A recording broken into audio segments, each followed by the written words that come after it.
August 8th, 1941, Ukraine. 24-year-old Lyudmila Pavlichenko has been sitting behind a pile of broken bricks for the past 6 hours. Then, to her left, about 15 meters away, her sergeant teammate moves just a little, but he has no idea that this is the last mistake of his life. Because 280 meters away, a German sniper is already locked in, and in his scope, that sergeant's chest. And then,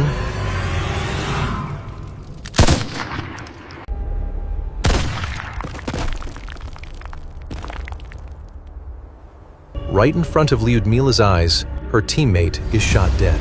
The same guy who shared his bread with her yesterday. But she doesn't even get a second to react, because in the next 5 to 10 seconds, that German sniper is going to switch positions. And there's another problem too. Lyudmila has never killed anyone before. That means she has 0 kills so far.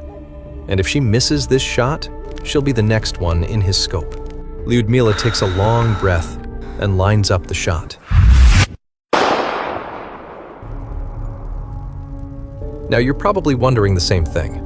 How does a 24-year-old girl end up becoming a lady death sniper in World War II?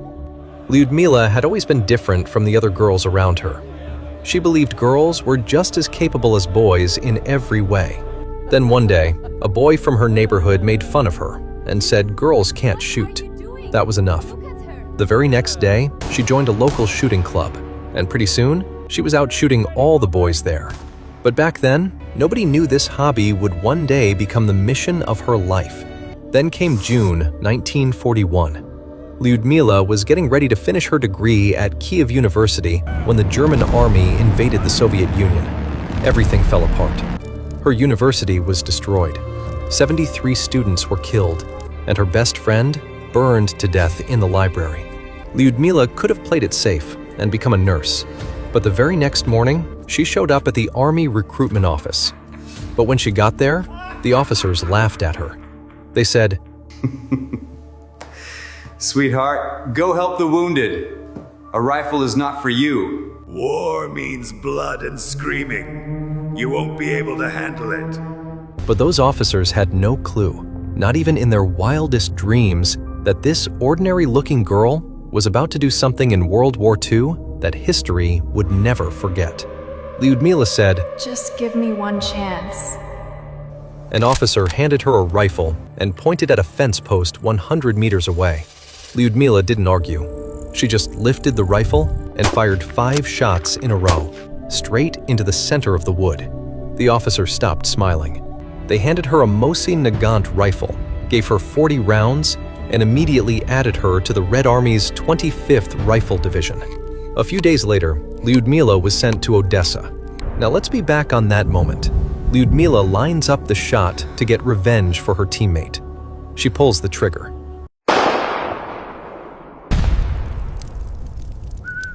The German sniper doesn't get any chance to respond. He drops right there. Lyudmila knows the enemy now knows her position, so instead of running, she slowly crawls away like a snake and changes locations. That night, when she gets back to camp, she can't sleep at all. Because for the first time in her life, she killed a person. August 19th, Lyudmila is sent out with another expert sniper, a lieutenant. This lieutenant follows Soviet sniper rules exactly. She was trained to do this. Find a hiding spot, fire, move immediately. Never raise your head too much. And she sticks to those rules perfectly. Lyudmila is on the first floor of a building, looking for enemy soldiers. Meanwhile, the lieutenant, on the 3rd floor, takes out a German gunner. Then she moves down to the 2nd floor, waits 20 minutes, shoots a German officer. But the second she passes by a stairwell window to change positions, one bullet hits her. She's dead before she even hits the ground. A German counter-sniper got her. And he didn't just track her, he knew all the Soviet sniper rules too. If you follow rules too perfectly, the enemy can figure out your next move. And on a battlefield, the second you become predictable, you're done. In just 2 days, Lyudmila has lost 2 teammates right in front of her. and she knows she could be next. So she stops, thinks it through, and comes up with a plan. She picks up a stick lying nearby and puts her teammate's helmet on top of it. Then she slowly raises the helmet near the window. Yeah, I know what you're thinking. This sounds like a movie scene. But Lyudmila was actually one of the first people to try this trick. About 10 minutes later, it works. A German sniper sees what looks like an easy kill, takes the shot, and gives away his position. And that's exactly what Lyudmila was waiting for. She fires back immediately and takes him out. Lyudmila can barely believe the trick worked. Then she crawls into another room and tries the same thing again.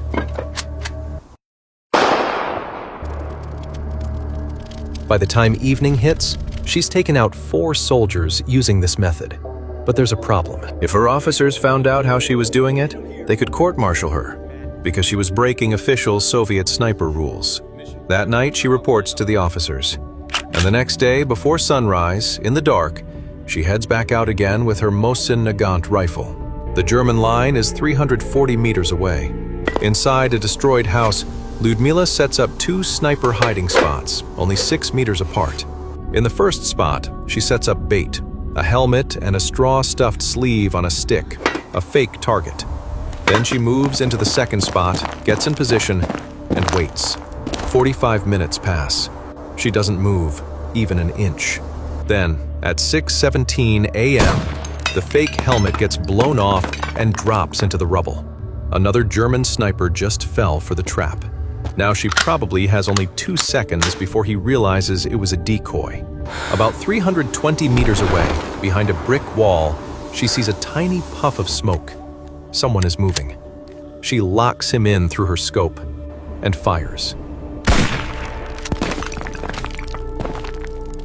The soldier drops. Lyudmila doesn't stay there to check if he's dead. She grabs her rifle and quickly shifts 40 meters west. 10 minutes later, looking through her scope, she sees 2 German medics dragging a body away from that wall. Her trick worked for real.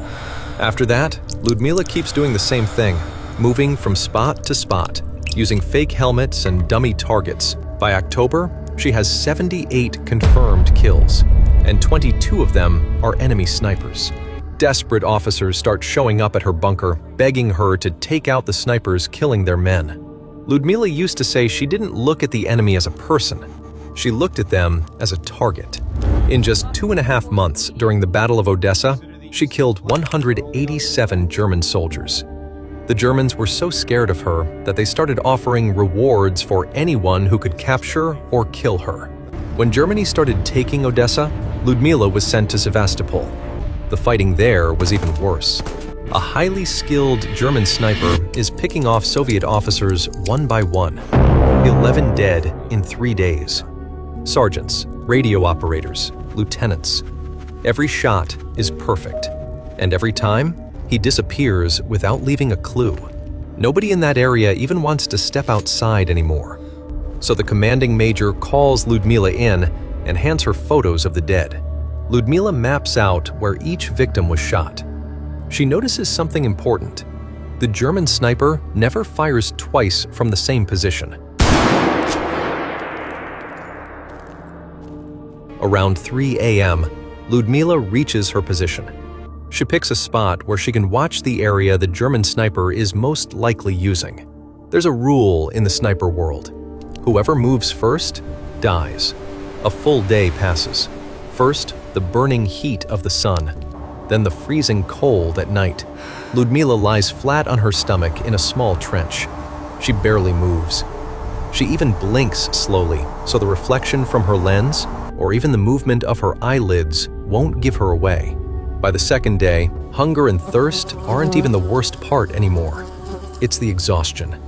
Her muscles start cramping hard. Lyudmila later said that in moments like that, all you want to do is get up just once and stretch your body. But she knows the German sniper is out there somewhere, waiting for exactly that. During that time, she even pees where she's lying. 70 hours pass. The German sniper probably starts thinking there's no Russian sniper there, or that she got tired and left. Then suddenly, a tiny movement. Maybe he adjusted his rifle. For 1 second, part of his scope flashes behind the bushes. Lyudmila holds her breath. She slowly squeezes the trigger. 300 meters away, the German sniper died on spot. No scream, no second chance. The bullet hits him right between the eyes. When Lyudmila crawls over to the body, she finds his diary. He wasn't just some random soldier. He was a famous German sniper with more than 200 kills. Stories of her accuracy and bravery started spreading over the radio. Soviet soldiers felt motivated. German soldiers were terrified. In June 1942, Lyudmila was badly wounded in a mortar attack. Shrapnel hit her face.